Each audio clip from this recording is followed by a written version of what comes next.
Are you wanting to add some revenue to your business in the last 30 days of the year? Are you trying to get jump started in quarter two? Honestly, it doesn't even matter where you're at. I'm going to teach you right now how to build a sales pipeline in 30 days, period. No gimmicks. We're going to keep it simple, and we're going to make sure that you understand what we're talking about because this is important. Before we get started, I'm Gabby Starnes. Welcome to my office hours. You've probably read a lot of literature, or maybe not, about how to build a sales pipeline. If you have and you're still confused, that's why I'm here. Office hours is where we get clarity and I help you get real results with your marketing, okay? So sales pipeline, a lot of people don't even think about it, and I think that's why it doesn't work for them. Let me explain. So when you have a sales pipeline, you understand the journey, keyword, of somebody who will become interested in what you're doing, all the way to the phase and stage of them wanting to buy from you, whether that's a service, a t-shirt, a product, whatever. So I built this for some of my clients before in the past. I built it for myself. So you're gonna hear a lot of self-references today because I own a company, a marketing agency. So I've done this for myself. We get leads that go through the sales pipeline so that we can cultivate and nurture them well. They're ready to buy when the time is right. And we kind of understand exactly what that timing looks like. A little different for everyone, but we'll go through the stages today. And I got my notes with me. Let's go. All right, so there's a difference between a sales funnel and a sales pipeline. So a sales funnel is kind of like the stages of marketing and awareness and all of that. And so that is that. So usually you have right here, let me lift this up so y'all know. Okay, so usually you have awareness, right? And then you have interest, intent to buy, intent to purchase, consideration, now they're thinking about it, and then their decision. That's your sales funnel. Wonderful. You should have that. But in each of those stages, you need to know what you should be doing. And so in that first awareness stage, that is called lead generation. How are you doing that? We're going to talk about that. The second phase of interest in your funnel, that is your lead qualification. Are you qualifying your leads? And your initiated contact, okay? Third phase of the funnel is intent. And so that is where you might be scheduling a demo or a meeting or something, right? Okay. And then consideration, that's when you are negotiating. They're considering, but you're negotiating, okay? And then decision, that's when they might be deciding, but you should be closing the deal. So let's go through these. What do they look like? How can we get you to start making more revenue? Let's go. So lead generation, I think this is where most people have a hole, all right? I talk to people all the time. I do consultations and I always ask them about their business. Biggest issue they have is filling the hole of no leads or not enough leads that they can put through their pipeline. So let's talk about how you can get leads. I'm going to give you some of my past ways of getting leads that really worked for us here at my company, Helps To, which is a marketing agency. So it's going to be wildly different for a t-shirt company, right? Or somebody that's selling a SaaS product. Maybe not wildly different, but different. So when we actually generate leads, we do three things, right? The first thing that we have done, and that generated a lot of revenue for us actually, was automated cold emailing. I know it doesn't sound glamorous at all, and it's not actually, and it's not fun, but it works. Let me tell you, it works. It's amazing. The first year that we did cold automated emailing, because I didn't sit there and send them all myself. We used a system to do it. And so the first, year that we did it, we only honestly did it for half a year. We made 5 figures, $80,000. Crazy. What? It's crazy. So that was just one way. And that was just getting the leads. It would get the leads for us. So how that works is you use a system like GrowBots. I'm not even affiliated with them anymore, but we've used GrowBots. They're incredible. They have a really cool product. Check them out, growbots.com. So GrowBots, GROWBOTS.com. You sign up with them, subscription, and what they do is they help you cultivate your message so it's really engaging. That's actually why I use them, because they emailed me and I opened it and I wanted to talk to them. And that is rare. I get a lot of emails. And so I was like, oh, wow, that's really, wow. Did they just get me? Yes. So I was like, I want to work with these people and this instrument that they're using. So this software. So they help you cultivate your message. And then they have a system that will scour the internet for the people in the industry that you want to reach. And the details that you can actually use to target are incredibly detailed. So you can, use geography. You can use size of company. It's all career oriented. So not like personal. So like how many family members. There's not that. So it's all like LinkedIn-ish, okay? So that, grow bots. And once you get those people, it'll send those emails that you have already created out to them in a time frame that you've set. So we would do about 1 email every week, a span of about 4 emails, 4 weeks, okay? And then when someone replies back to you, they stop the messaging. Now that could be a please don't ever email me again message, or hey, I'd like to talk and learn more message. Super cool. You got to be willing to hear the no's to hear the yeses. That's just a part of the game when it comes to marketing and sales. Now, the second thing that we do is called search engine optimization, SEO. For those of you who know what that means, you're amazing. And I'm not going to mansplain like my husband says that I do. But I will say for those of you who don't, I'm going to put a video in the description of this video that I did that talks a lot more in depth about how to formulate your own SEO strategy, implement it, start to get traffic from that. But the beauty of SEO is that even if you do it on a very minimal level, it brings hopefully relevant, if you do it well, relevant traffic onto your website. And what that does for you is now you can convert them. Now you have them in your sales, pipeline, because they've read a landing page that you SEO optimized, right? For keywords that they're searching for that have to do with your business. Amazing. Look at you go, right? And then you can talk to them. They fill out a form, hopefully, and you can talk to them. Now they've gone from the awareness stage to the interest stage. Amazing. And then they're moving through your pipeline. Okay. Third thing to get people into the lead generation stage of your pipeline is social media. Now, oh man, I have so much to say about social media. Maybe I should just do a video on that. Social media can be a heavy lift, a lot for some people.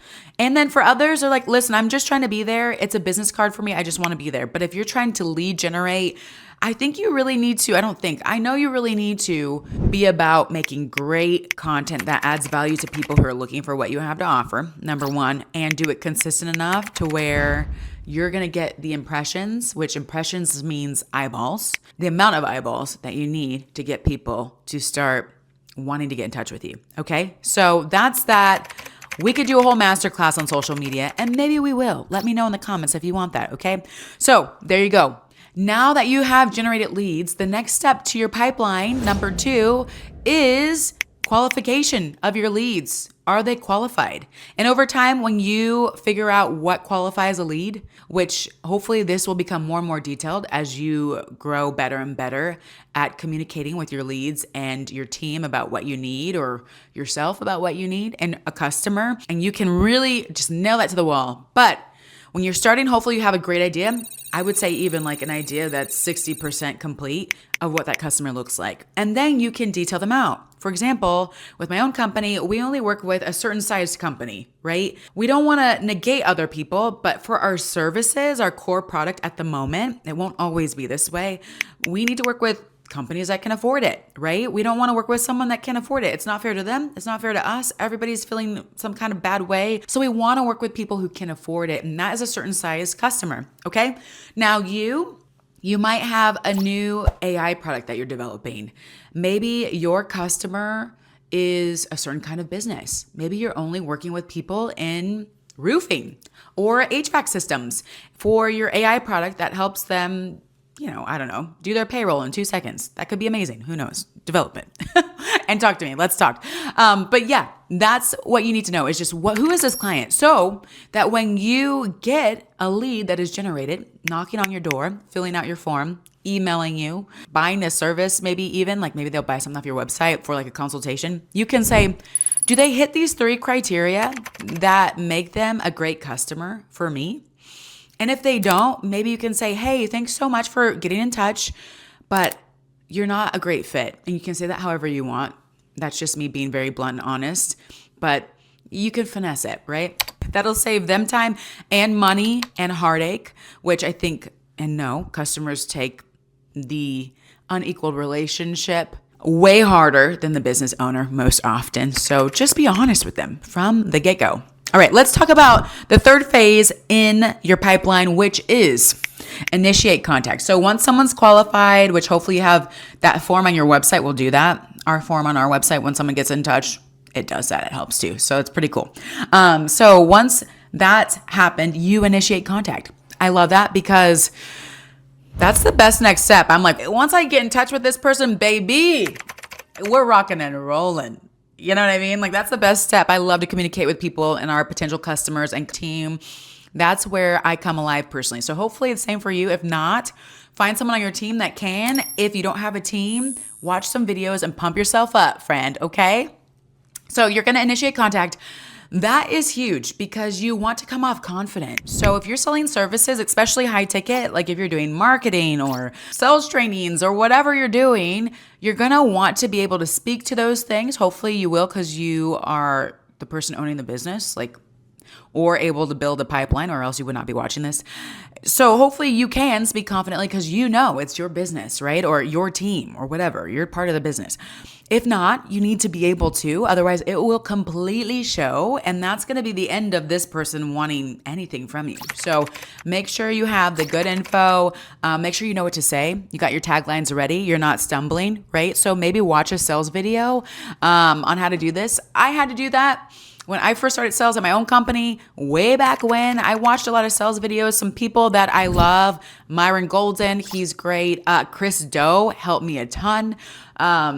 What's his name? There's a guy named, I'm failing at this, but I'll put them in the description. There's a really, really great guy. It'll come to me right when I move on from this point, but he's phenomenal. So there's a lot of great salespeople out there that can train you. YouTube, get your training, okay? All right, let's go on to the fourth part, scheduling a demo or a meeting. So that initial contact is usually email or it could be a text message. It's really brief. The meeting, if you're selling services, is where that sales training, like I was just talking about, really comes into play.